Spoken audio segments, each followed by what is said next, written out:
Next देखिए, hello students, next topic देखिए, substitution by cyano group. Cyano group मतलब formation of side nitriles, और ये मोस्टली आपका टू इंक्रीज किस लिए यूज होता है? To increase one carbon, to increase one carbon, carbon increase करने के लिए ये मेथड यूज होता है। प्रेजेंट स्लाइड के लिए हम इस करके यूज करते हैं ताकि हम एक कार्बन को क्या कर सके, इंक्रीज कर सके। देखिए इधर मैं ले रहा हूं, पहले मैंने आर एक्स लिख दिया, general reaction plus KCN, x हट जाएगा, CN लग जाएगा, प्लस KX लग जाएगा, अल्केन नाइट्राइल अल्काइल सनाइड। अगर मैं इस तरह से लिखता हूं CH3 CH2 Br plus KCN, तो it will give you CH3 CH2 CN plus KBr। मतलब यहां पे हमने Br लगाया है, वो हट जाएगा, उसकी जगह क्या लग गया, CN लग गया। देखिए नंबर ऑफ कार्बन इंक्रीज हो गए, ये कन्वर्जन के लिए यूज होता है, बहुत इंपॉर्टेंट है, ठीक है। कार्बन इंक्रीज करने के लिए यूज होती है reaction. CH3 CH2 Br plus KCN, Br हट गया, उसकी जगह CN लग गया। देखो नंबर ऑफ कार्बन 3 हो गए, 1 2 3, यहाँ पे 2 थे। अब आप इसको कार्बोक्सिलिक में कन्वर्ट करते हो, अमाइन में कन्वर्ट करते हो, अमाइड में कन्वर्ट करते हो, वो डिपेंड करता है आपको क्या चाहिए। तो इसका नाम आपका क्या हो जाएगा, प्रोपेन नाइट्राइल, प्रोपेन नाइट्राइल और प्रोपाइल सनाइड। ठीक है, आई होप आपको समझ आ गया होगा कि हम किस लिए यूज करते हैं reaction, to increase the one carbon. Clear, एक कार्बन को इंक्रीज करने के लिए करते हैं। यहां पे ना इथाइल सनाइड आएगा, क्या आएगा, इथाइल सनाइड कॉमन नेम में, उसमें हम सी इंक्लूड नहीं करेंगे। IUPAC नेमिंग में तो हम सी इंक्लूड करेंगे, यहां पे इथाइल सनाइड आएगा। ठीक है, क्लियर। अब इन्हीं रिएक्शंस को हम यूज करेंगे फर्दर थ्री रिएक्शंस बनाने के लिए, फर्दर कंपाउंड्स बनाने के लिए। क्लियर। तो मैंने आपको कहा था कि हम एक कार्बन को इंक्रीज करने के लिए वो रिएक्शन यूज करते हैं KCN, उससे हम फर्दर कंपाउंड्स कौन से बना सकते हैं। देखिए अगर हम पार्शियल हाइड्रोलाइसिस करते हैं, पार्शियल हाइड्रोलाइसिस किसकी प्रेजेंस में, कंसंट्रेटेड HCl की प्रेजेंस में, तो it will give you amide. क्या बनेगा हमारा, अमाइड बनेगा। इससे आगे हम जो मर्जी बनाते हैं, हमारा मेन मकसद तो एक कार्बन को इंक्रीज करना था, वो हमने कर दिया, फिर उसको हमने अमाइड में कन्वर्ट कर दिया। अगर हम कंप्लीट हाइड्रोलाइसिस करते हैं विद डिल्यूट मिनरल एसिड और कास्टिक अल्कली, तो हमारा क्या बनता है, कार्बोक्सिलिक एसिड बनता है। क्या बनता है, कार्बोक्सिलिक एसिड बनता है। इस तरह से आप इसको याद रखोगे।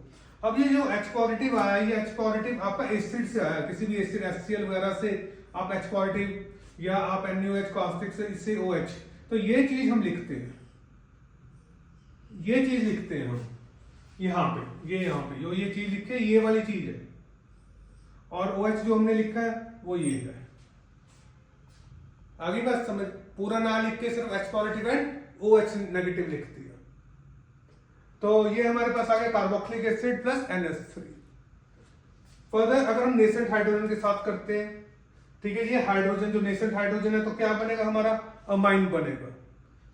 ठीक है, C2H5 CH2 NH2 propyl amine या प्रोपेन अमाइन। अब ये H कहां से आया, जो नेसेंट हाइड्रोजन का, जो सोडियम और C2H5 OH को रिएक्ट करेंगे तो हमें नेसेंट हाइड्रोजन मिलेगा, जो हमारा रिडक्शन के काम आएगा। तो जो हमने KCN बनाया था, ये कार्बन को इंक्रीज किया था KCN के साथ रिएक्ट करके, उससे फर्दर हम 3 कंपाउंड्स बना सकते हैं। पहला पार्शियल हाइड्रोलाइसिस करेंगे, अमाइड होगा, कंप्लीट हाइड्रोलाइसिस करेंगे, कार्बोक्सिलिक होगा, और नेसेंट हाइड्रोजन का रिडक्शन करेंगे तो हम क्या बनाएंगे, अमाइन बनाएंगे।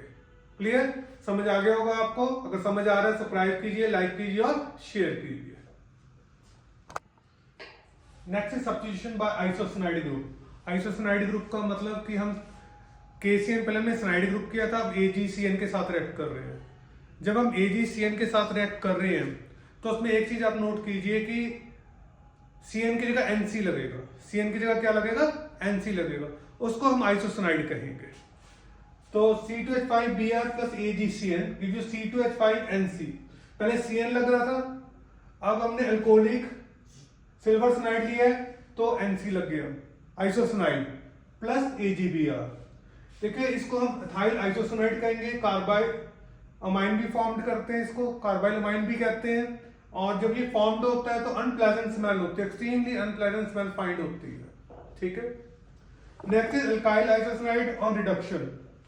वहां पे हम रिडक्शन कर रहे थे, अमाइन फॉर्म्ड हो रहा था। अगर KCN के साथ हम रिडक्शन कर रहे थे, जब हमने CN बनाया था तो अमाइन फॉर्म्ड हो रहा था। यहाँ पे अगर हम रिडक्शन करते हैं, यहाँ पे अगर हम रिडक्शन करते हैं तो सेकेंडरी अमाइन फॉर्म्ड होगा। सेकेंडरी अमाइन का मतलब जो ये नाइट्रोजन है, इसके एक इधर भी अल्काइल ग्रुप है, इधर भी अल्काइल ग्रुप है, तो इसको हम क्या लिखेंगे, N methyl amino ethane, N methyl amino ethane, ये इथेन है आपका, ठीक है, क्लियर। ओके, नेक्स्ट सेक्शन देखिए, substitution by amino group, formation of amines. Substitution by amino group, formation of amines. तो RH प्लस NH3, तो NH3 का जो एक हाइड्रोजन है वो यहाँ हाइड्रोजन के साथ रिएक्ट कर देंगे, HX अलग हो गया, NH2 लग गया, अल्केन अमाइन, ठीक है, मतलब NH3 के साथ रिएक्ट कर रहे हैं, लगेगा क्या, NH2 लगेगा। और यहाँ पे अगर हम एग्जांपल्स लें, CH3 CH2Br प्लस अल्कोहलिक, जो अमोनिया यहाँ पे अल्कोहलिक है, क्लियर। तो उस केस में CH3 CH2 plus NH2 plus HBr। तो व्हेन हैलोअल्केन इज इन एक्सेस, अगर हैलोअल्केन को हम एक्सेस में लेते हैं, ये हमारा हैलोअल्केन है, इसको हम एक्सेस क्वांटिटी में ले रहे हैं, ज्यादा क्वांटिटी में ले रहे हैं, तो हमारे primary, secondary and tertiary amines formed होंगे। कौन से फॉर्म्ड होंगे, प्राइमरी, सेकेंडरी और टर्शियरी अमाइंस फॉर्म्ड होंगे। देखिए CH3 CH2Br plus CH3 CH2 NH2, तो यहां से हमारे पास क्या होगा कि Br हट जाएगा और ये ट्वाइस हो जाएगा और यहाँ NH हो जाएगा। ये रिएक्शन तब तक चलती रहेगी जब तक सारे N जो H है वो रिप्लेस नहीं हो जाते। तो ये हमारा बन गया N ethyl amine ethane, 2 degree हो गया, क्योंकि N की दो साइड चेंज है, इधर CH3 CH2 लगेगा, एक आप चाहे इधर लगा लो, चाहे ऊपर लगा लो, चाहे इस साइड लगा लो। उसके बाद फिर रिएक्ट करूं, क्योंकि भी एक हाइड्रोजन पेंडिंग है, तो हम एक बार फिर रिएक्ट कर सकते हैं।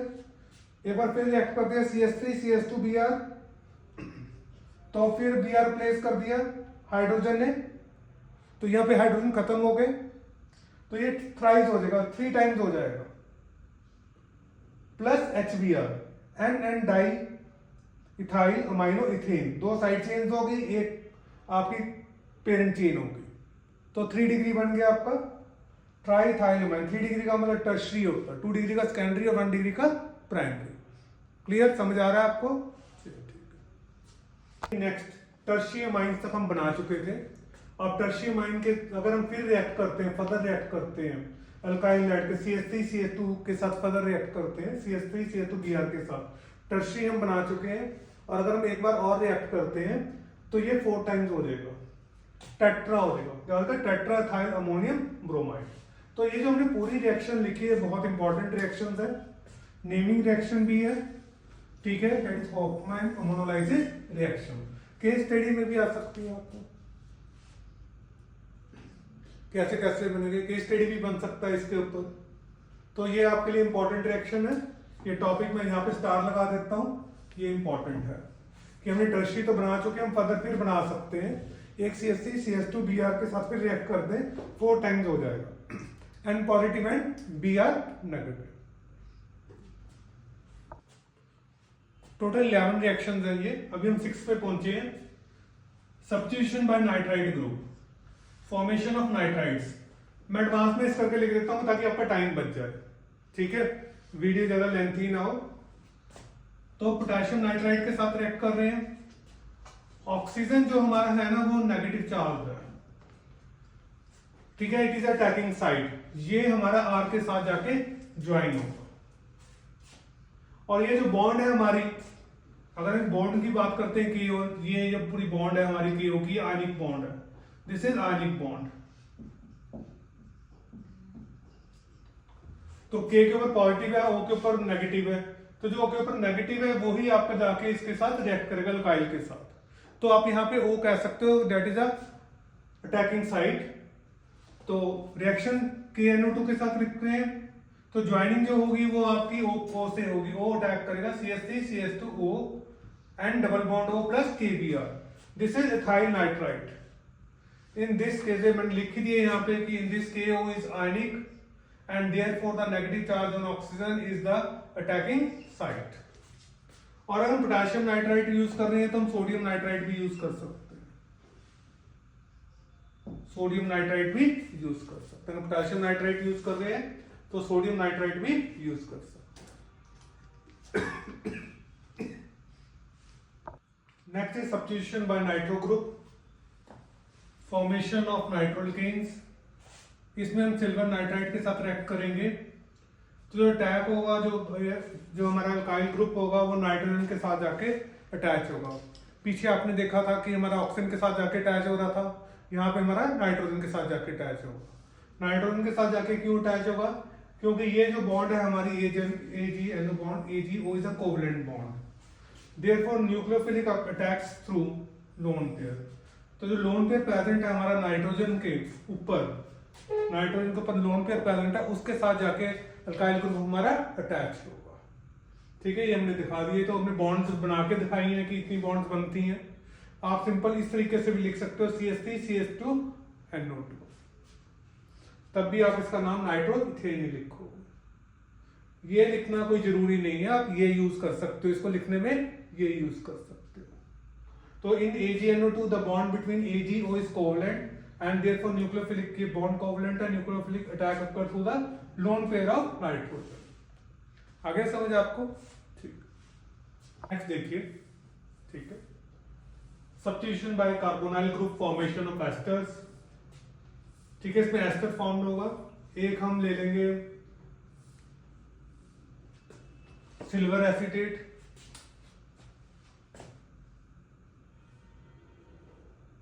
सिल्वर एसीटेट ले लिया हमने। तो ये जो यहाँ पे अगर आप देख रहे हो Br जो हमारा है ये Ag के साथ चला जाएगा और बाकी हम आपस में ज्वाइन कर देंगे।